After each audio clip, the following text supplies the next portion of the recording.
Salam sejahtera untuk kita semua. Perkenalkan, nama saya Reza Sastrawijaya, SSN MSN.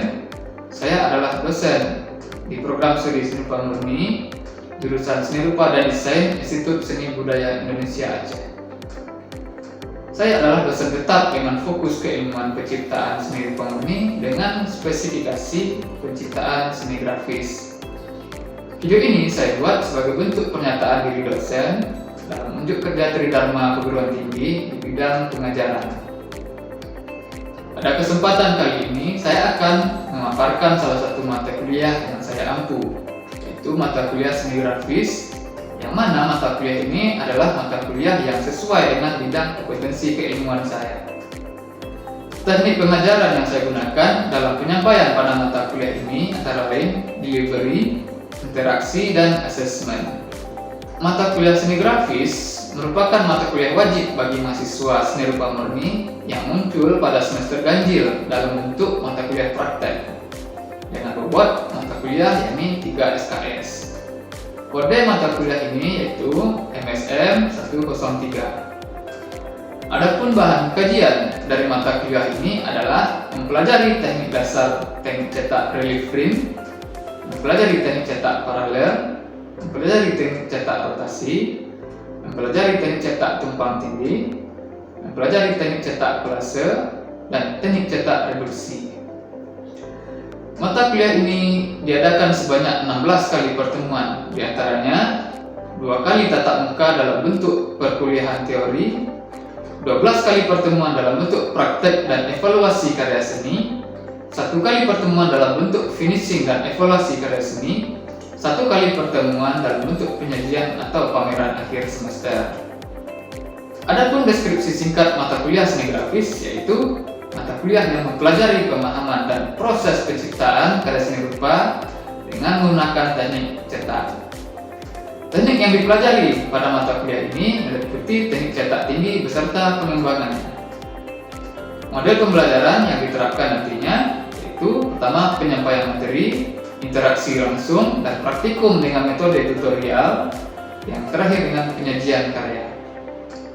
Strategi pembelajaran yang saya gunakan adalah yang pertama, menjelaskan materi dengan menggunakan media pembelajaran seperti modul, buku, modul praktikum, dan video tutorial.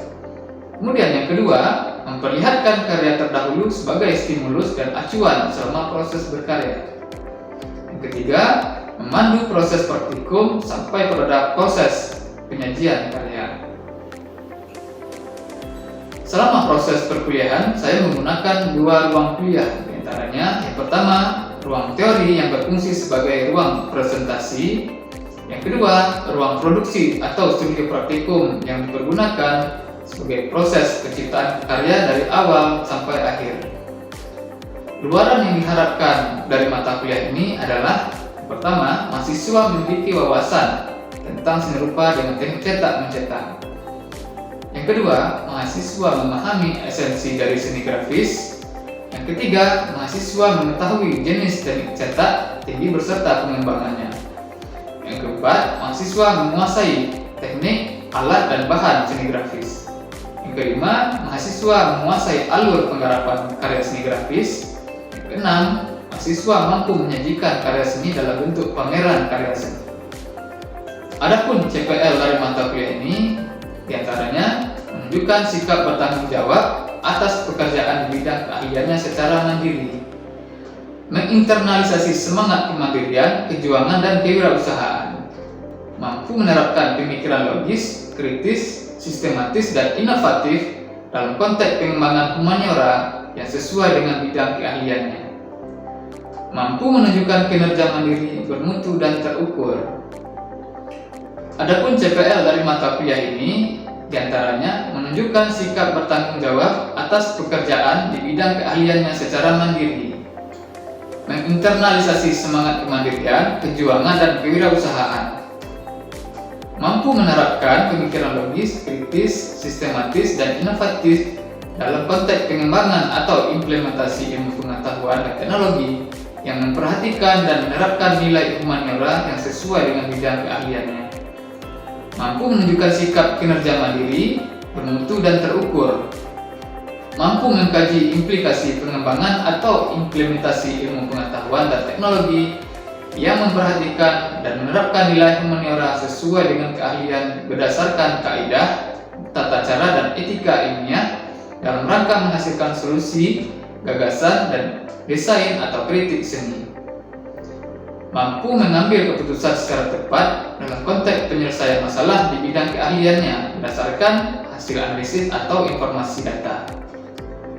Mampu mendemonstrasikan penciptaan seni rupa murni dengan mengaplikasikan hukum azas seni rupa melalui alat dan bahan dan teknik seni rupa murni sehingga menghasilkan karya yang berkarakter. Mampu mengaplikasikan prinsip-prinsip keilmuan seni dalam karya dan perilaku secara akademik. Kemudian, CPMK dari mata kuliah ini pertama, memahami esensi dari seni grafis. Yang kedua, mampu merancang dan merencanakan langkah kerja yang sistematis. Yang ketiga, mampu menciptakan karya seni grafis sesuai dengan langkah-langkah kerja yang telah direncanakan.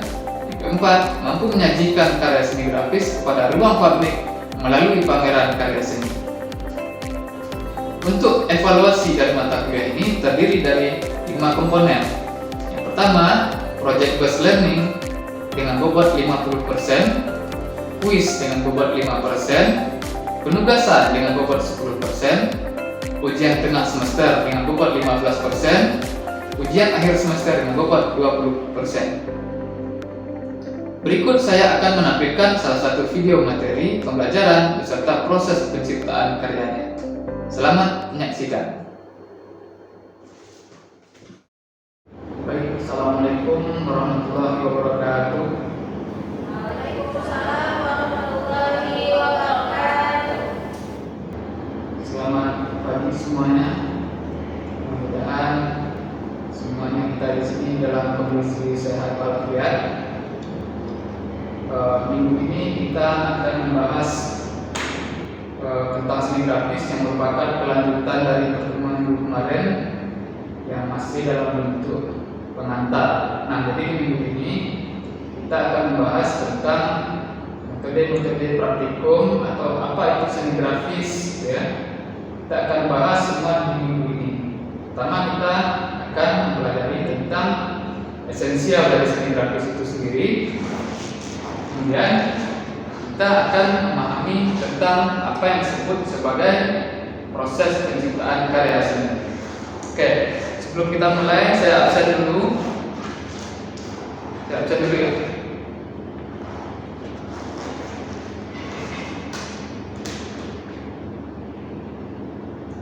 Laura, ini kita akan belajar beberapa menu di sini. Ada aturan praktek, kemudian apa itu relief print. Nah, jadi seni grafis itu terbagi menjadi berapa? Yang tahu? Silakan. Tiga. Apa pertama? Cetak. Kemudian screen printing. Dia masuk kategori apa tuh screen printing? Cetak salin atau seri apa?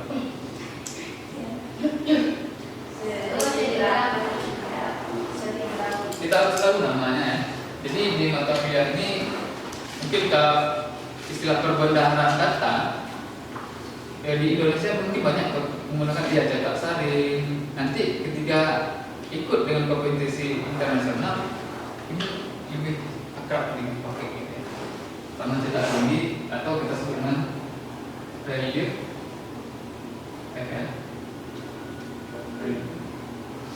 Kemudian yang ketiga apa? Stensil masuk ke sini, ya. Stensil masuk ke sana. Itu bagian dari cetak salin. Ketika dulu orang buat spanduk pakai kertas buat tulisan yang bolong-bolong itu, ya. Lalu dicocol menggunakan cat, itu masuk ke teknik seligrafi cetak salin. Nah, ketiga apa? Ini cetak tinggi. Cetak tinggi itu yang dicetak adalah permukaan yang paling tinggi. Nah, serigrafi intinya dia menyaring tinta, ya. Kemudian Kemudian yang nomor 3 adalah cetak dalam. Istilahnya apa? Ada yang masih ingat? Apa? Istilah cetak dalam itu apa? Tintanya dimasukin ke Ya. istilahnya tadi. Ya. Jadi dicetak dalam itu tintanya yang masuk ke dalam Iya, Pak. Ya. sela-sela cetakan. Itu disebut dengan istilah tinta bio. Oh. Dari mana secara terminologi grafis itu berasal dari bahasa apa? Oh. Ada yang Nah, ada yang masih ingat? Iya, Pak. Ya? Yunani, betul. Jadi grafis itu berasal dari bahasa Yunani, dari akar kata itu graphein. Graphein itu apa maknanya? Cetak. Apa itu graphein? Dulu di bahasa Yunani graphein itu diperuntukkan sebagai sebuah kegiatan Menulis. Ya. Oh, ada contohnya. Menulis fotografi di mana? Graphein itu adalah sebuah kegiatan menulis. Dari graphein dia jadi grafis ya, yang definisinya adalah C. Cetak. Ya. Kita tahu bahwasanya hari ini banyak sekali bidang ilmu atau cabang ilmu yang menggunakan istilah graphein. Misalkan kaligrafi, fotografi, grafika, banyak kali ya yang pakai grafi-grafi, grafis termasuk di sini. Ada yang tahu nggak kenapa itu disebut dengan grafi? Kaligrafi seperti fotografi misalnya. Ada yang bisa jawab? Ya, Karena itu salah satu teknik cetak juga. sering cetak. Cuman teknik yang lain kayak misalkan fotografi ini kan dia nggak seperti teknik cetak ini yang melalui manual. Ini secara teknologi. Ya, betul. Nah, jadi di sini kita perlu menguraikan terminologinya dulu. Apa dari akar katanya? Jadi ada graf di sini ya, artinya menulis. Kemudian foto, apa? Foto. Ternyata kamera ini esensinya memang betul menulis atau mencetak dengan bantuan cahaya. Kamera itu bisa bekerja karena adanya cahaya. Ya. Kalau nggak ada cahaya, dia nggak bisa menangkap gambar yang dipantulkan oleh objek masuk ke melalui lensa lalu ditangkap oleh diafragma kamera. Nah, jadi seperti itu cara kerja atau definisi dari grafis. Kita masuk ke hybrid. Ini tujuan pembelajaran ini yaitu memahami apa itu seni grafis, sudah kita bahas tadi. Kemudian mengetahui prinsip dasar kerja seni grafis. Ya. Kemudian memahami dan mengetahui sejarah perkembangan seni grafis. Kemudian mengetahui prinsip kerja dari print. Kira-kira seperti itu yang berasal dari bahasa Yunani yaitu graphein, ya, yang berarti suatu kegiatan tulis menulis. Pada dahulu kala kata graphein ini digunakan olehnya untuk menulis yang umumnya bekerja untuk menduplikasi atau saja. Ini yang ada di dalam tulisan ini adalah sama tadi yang kita bahas di awal. Ya, ini kira-kira udah paham ya ini? Ya, apa itu seni grafis? Itu adalah seni cetak mencetak yang tujuannya untuk memperbanyak. Namun definisi awalnya diperuntukkan untuk kegiatan tulis grafis. Mungkin itu adalah definisi awal dari seni grafis. Kita masuk ke alat dan bahan. Alat dan bahan. Ya, namanya kita praktek, tentu kita tidak dapat terlepas dari namanya peralatan dan bahan. Di sini ada beberapa peralatan dan bahan yang kita butuhkan. Yang pertama itu medium density fiberboard, ya, fiberboard, atau kita sebut dengan MDF. Dalam bahasa grafisnya itu akrab disebut dengan hardboard. Nah, hardboard ini kenapa bahan ini kita pakai? Sedikit kilas balik ya, hardboard ini mungkin material modern yang kita temui pada hari ini. Dahulu di Jepang teknik ini juga lama dikenal ya. Namun material itu menggunakan bahan kayu juga ya. Kayu yang betul menggunakan bahan ya. Nah, kayu dan bahan yang disebut dengan teknik uki TOA. Hardboard ini bisa kita ukir dengan mudah karena dia sifatnya terdiri dari serat-serat kayu atau serbuk kayu yang dipadatkan, gitu ya. Mungkin kalau kita pakai kayu biasa atau kayu sembarangan, nggak sebagus hasilnya yang kita menggunakan hardboard. Nah, makanya kita gunakan hardboard. Di sini tentunya itu akan mempengaruhi tingkat keberhasilan cetakannya nanti. Pertama, kita akan lebih mudah untuk membuat masker dari tulisan atau masker cetakannya. Yang kedua, ini mudah didapat. Yang ketiga, ini ukurannya lumayan besar ketimbang menggunakan papan dan menghemat biaya. Kemudian, hal yang kedua, ini carving tool atau pisau cukil kita bilang. Udah ada punya ini? Udah ya? Yang ketiga, roller ya. Ada roller di sini. Alat yang terdiri bagian roda datar yang memiliki gagang. Ini wajib berbahan karet yang sudah sesuai dengan standar pabrikan seni grafis. Karena apa? Karet-karet yang sembarangan ketika dipakai itu bisa jadi terkena tinta, itu nggak bisa dipakai untuk kedua kalinya. Ya, ini sudah dibuat karet khusus. Ada dua jenis karet di roller ini. Ada pertama karet yang sudah mengandung minyak. Ya. Ketika kita roll tintanya, nanti tinta itu kita pindahkan, dia akan mengelupas dengan sendirinya, dia akan bersih sendiri. Mungkin itu harganya cukup lumayan mahal. Tapi di sini kita pakai standar aja yang bisa dibersihkan pakai minyak tanah. Kenapa saya bilang di awal tadi karet ini harus karet khusus? Karena ada beberapa karet di sini ketika dia kena minyak dia akan melar. Pernah lihat ya karet itu melar kena minyak? Dia tidak bisa terkena zat kimia berbasis minyak. Kemudian kertas ya. Kertas ini bisa menggunakan kertas apa saja. Yang ketiga ada thinner, yang ini selanjutnya ada thinner. Kemudian ada tinta cetak. Tinta cetak ini wajib pakai tinta offset ya. Tinta offset itu karena dia punya kekentalan yang tinggi.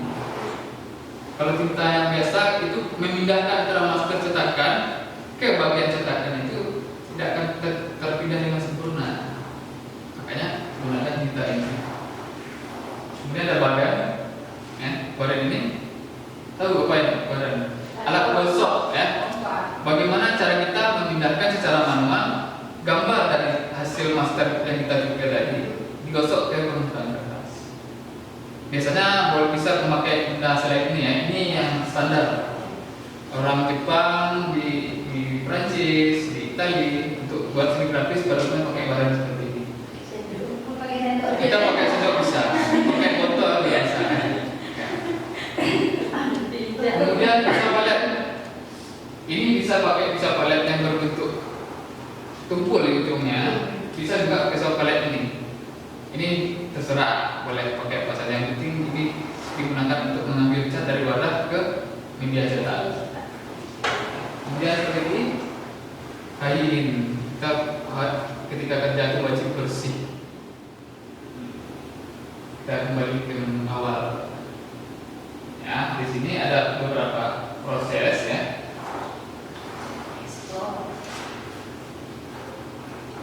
Proses yang pertama adalah proses eksplorasi, mencari berbagai sumber, mencari berbagai resource, gitu ya. Artinya eksplorasi ini sumber-sumber yang kita butuhkan itu dicari sebanyak mungkin, termasuk mencari rekomendasi ide atau mencari referensi-referensi terkait dengan penciptaan. Itu kita butuhkan pada step ini. Kemudian setelah eksplorasi, ketika ide itu kita tulis, kita pindahkan ke sketsa. Niket ini udah tahu ya, tapi sketsa itu membuat rancangan. Setelah itu apa? Dari sketsa ke atas apa cetak. Nah, ini dipindahkan. Ini ada beberapa metode yang bisa kita pakai. Metode pemindahan sketsanya bisa kita gunakan metode skala. Ya, skala ya. Itu sketsanya kita buat skala dengan bentuk garis-garis ya. Nanti kita pindahkan dengan perbandingan yang setimpal atau sesuai. Kita lanjut proses pencukilan atau pengukiran ya. Proses ini adalah proses menghilangkan bagian-bagian yang tidak kita inginkan. Kemudian memindahkan tinta dari palet warna ke atas master cetakannya. Nanti akan ada. Ini adalah salah satu hasil karya seni grafis dari salah satu seniman ternama Indonesia. Ini salah satu karya yang lolos dari Trina Grafis ke-6 kalau nggak salah kan. Jadi ini merupakan hasil grafis cetak tinggi, gitu ya. Nah, jadi untuk berproses kita tidak melakukan proses berkaryanya di ruangan ini karena kita butuh peralatan dan menggunakan cat dan beberapa material yang mungkin akan kotor nantinya. Jadi kita akan berpindah ke ruang praktikum atau ke studio. Oke, baik. Sekarang kita langsung menuju ke studio.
paparan singkat mengenai gambaran perkuliahan mata kuliah seni grafis. Mudah-mudahan video yang singkat ini dapat memberikan gambaran keseluruhan dari proses mata kuliah seni grafis dari awal hingga akhir penciptaan karya seni. Mudah-mudahan video ini dapat memberikan manfaat bagi kita semua. Saya akhiri dengan wassalamualaikum warahmatullahi wabarakatuh.